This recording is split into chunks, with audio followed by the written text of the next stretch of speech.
Hello, grade 9, and welcome to the second part of Unit 4. The first part was on photosynthesis, which we finished already, and the second part is on cellular respiration. So in photosynthesis, we made glucose from sunlight, and now in cellular respiration, we're going to use that glucose for the energy that it now contains that it got from the sunlight. And as I said in the previous video, that photosynthesis and cellular respiration are really two sides of the same coin, right? Because they share reactants and products. And you've seen this before in photosynthesis at the top, receiving sunlight as a form of energy, producing glucose and oxygen as the products. Those products then become the reactants for cellular respiration, which then takes that energy stored in glucose and cuts it up into little pieces that we call ATP. And then the byproduct or waste product is carbon dioxide and water, which of course are cycled back around again for photosynthesis. So your first question here in your guided notes is explain the connection between photosynthesis and respiration. And what you're going to explain is that the products of photosynthesis, glucose and oxygen, are the reactants for cellular respiration, and the products of cellular respiration are the reactants for photosynthesis. So these two processes are energy converters. They convert energy from one form to another. So photosynthesis is carried out by only plants and some algae, whereas cellular respiration is carried out by all living things. So all living things respire. And in your notes, question 2, it says, list 6 things that respire. So you can stop the video here and go ahead and list 6 things that respire.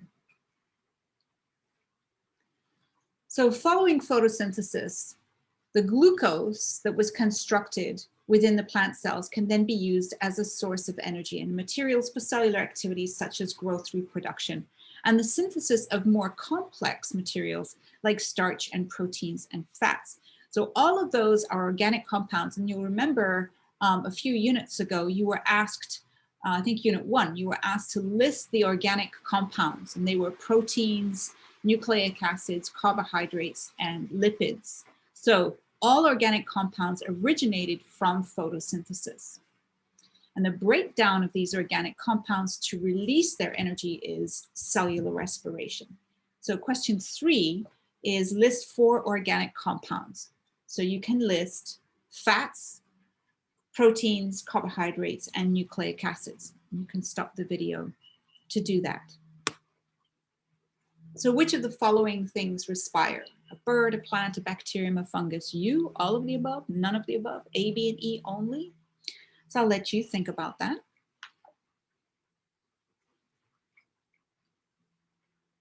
And here is the equation for cellular respiration, right? Glucose plus 6 oxygen, you see the coefficient 6 in front of O2, with the arrow gives you 6 carbon dioxides plus 6 waters and ATP. This is our form of energy. So glucose, if you like, is like this big Snickers bar.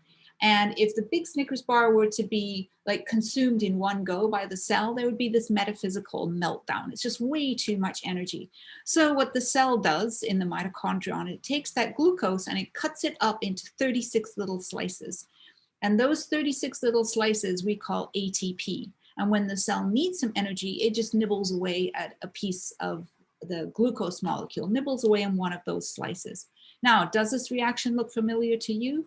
Yes, right? Because it is photosynthesis, but in reverse. So if you remember in photosynthesis, we started out with the 6 CO2 plus 6 H2O, and then we had energy from the sun and chlorophyll, and it produced the C6H12O6 and the 6O2. So cellular respiration is photosynthesis in reverse. And this is why you really only have to learn this equation once, because it's the same equation, but just the other way around. So question 5 here, write the word equation for cellular respiration. What you're going to write is glucose plus oxygen, arrow, carbon dioxide plus water plus ATP. And then you're going to write the chemical equation for cellular respiration, and remember to use the subscripts. And the shortcut is command comma. So you're going to write the chemical equation for question 6. That is, you're going to type in there C subscript 6, H subscript 12, and O subscript 6, right? C6H12O6 plus 6O2 arrow 6CO2 plus 6H2O plus ATP. So that's question 6. Again, you can stop the video and do that. For your second question 6, I see there are 2 question 6s there. So what does endergonic and exergonic mean? This was a slide from the previous lecture on photosynthesis. It applies here as well, right? Endergonic energy is absorbed, like enter, like endergonic energy enters into the system. Whereas exergonic energy exits, energy is released. So there's your answer to 6 and 7. Does photosynthesis require an input of energy? Do you remember? So does photosynthesis require energy to be put into the system? Of course, the answer is yes, right? That energy comes from the sun. So what type of reaction is photosynthesis? Is it an endergonic reaction or is it an exergonic reaction? Is energy put into the system? If the answer is yes, then it is an endergonic reaction. Does cellular respiration require energy or does it produce energy? So think about cellular respiration. If you go back by 1, do you see energy being put into the system here? No. Do you see energy being released from the system? Yes. So if energy is released from the system, then what kind of reaction is it? And I'll let you answer that question. So that is your answer to number 11, right? True or false? Plant cells have only chloroplasts. So let's go on to the next slide. So mitochondria, this is where cellular respiration takes place, right? And mitochondria are in both animal cells and plant cells. So you see an animal cell on the left, a plant cell on the right. And of course, plant cells are lucky because they have both mitochondria and chloroplasts. So now we're going to move into looking more closely at cellular respiration. This is taking place in the mitochondria. Now there's a tiny part of cellular respiration that starts outside of the mitochondria, and then the rest of the process is inside the mitochondria. Notice that the mitochondria also have 2 membranes, an outer membrane and an inner membrane. And that inner membrane has a special name, we call it cristae. And there's a fluid inside the mitochondrion, we call that the matrix. And so there's this space between the matrix and the outer membrane. So it's called the intermembrane space. So it's the space between the inner and the outer membrane, and it's called the intermembrane space. And when you go on a little bit later in AP Bio, you'll discover why this is very important, this little space here, okay? But for us, we're going to do kind of a broad picture on cellular respiration. So this is the organelle, right? Mitochondria, and you'll remember from the cell organelle exercise that mitochondria, they were compared to the to the hydroelectric dam, right? To produce energy. So this image here, you can see there's a big red arrow that says start here.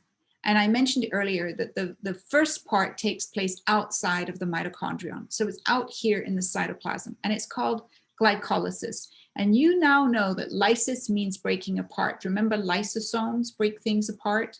So here's this part, this word again, lysis, to break apart. And you got glyco in front of it. So it makes sense that glycolysis means to break apart glucose. And that's exactly what happens. Where did we get this glucose?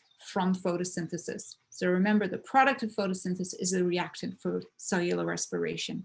So this glucose is broken into 2 pieces. It's like the Snickers bar first gets cut in half, right?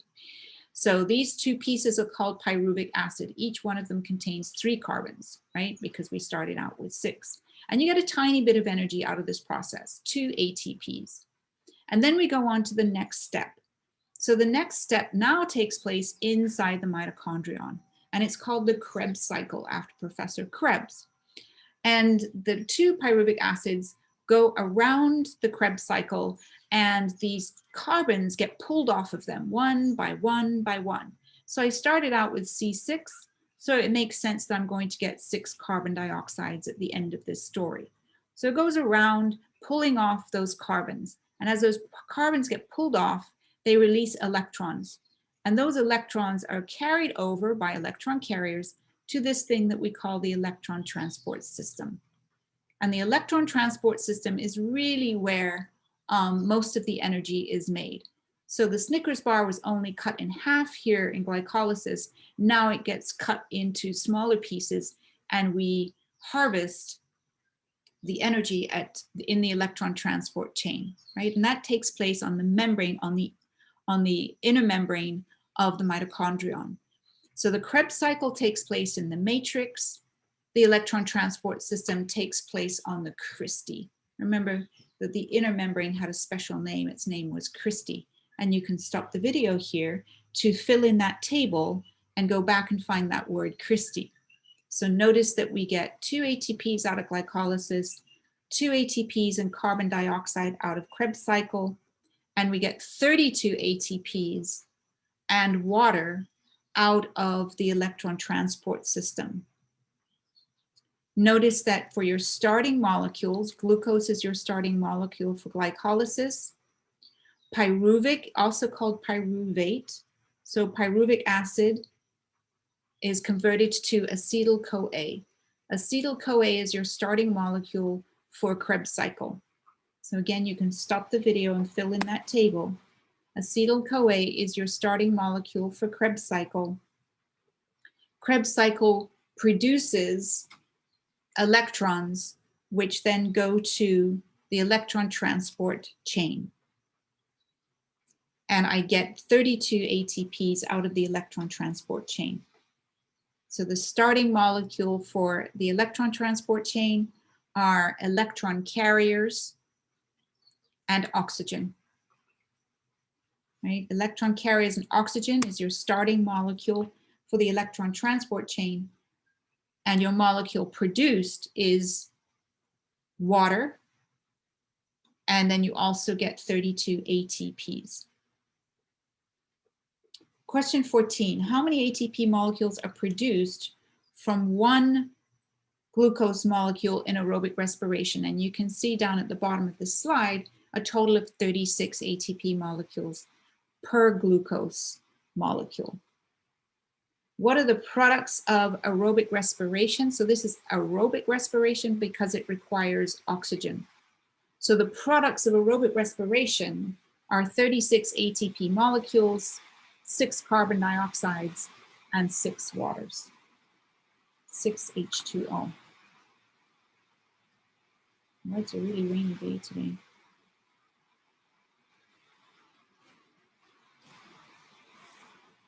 All right. So here's, again, a summary. You get 2 ATPs from glycolysis. And notice that it says glycolysis is anaerobic. You actually do not need oxygen for glycolysis to take place, that first step. But you do need oxygen for Krebs cycle and electron transport chain to take place. So since we're talking about oxygen, there is because glycolysis does not require oxygen, anaerobic respiration is just that first part, is just glycolysis. And that takes place when there's not enough oxygen present. So you're working so hard that you literally cannot provide, you cannot take in, breathe in enough oxygen for cellular respiration to take place. So you don't just like keel over and die. You fortunately can continue to carry out cellular respiration, but very inefficiently, right? So for human beings, we carry out anaerobic respiration and we produce a little ATP, but it's just enough to keep us going. But we also produce this byproduct called lactic acid. And this is the product that makes your muscles feel sore. If you've been working out really hard and you have been using anaerobic respiration to keep working very hard, because you're not supplying your body with enough oxygen to work at that pace, you produce lactic acid. And then when you stop working out, when you stop running, that's when you pant, because you want to take in as much oxygen as you can to convert that lactic acid back into glucose. And now that you've stopped exercising, you have enough oxygen, and then your body will go back to aerobic respiration, back to Krebs cycle, and back to electron transport chain. On the other hand, yeast, when yeast respires anaerobically, it produces carbon dioxide and alcohol. And so, of course, we use yeast to make merchandise such as bread and baking products and alcohol. But this is very inefficient. You only get 2 ATPs out of this process, because if you go back to aerobic respiration, if I can go back by 1, notice that glycolysis only provides you with 2 ATPs, and it happens out here. Okay. So you've got your answers to questions 16 and 17. What are the products of anaerobic respiration? So for yeast, the products are carbon dioxide and alcohol. And for animals, the product is lactic acid.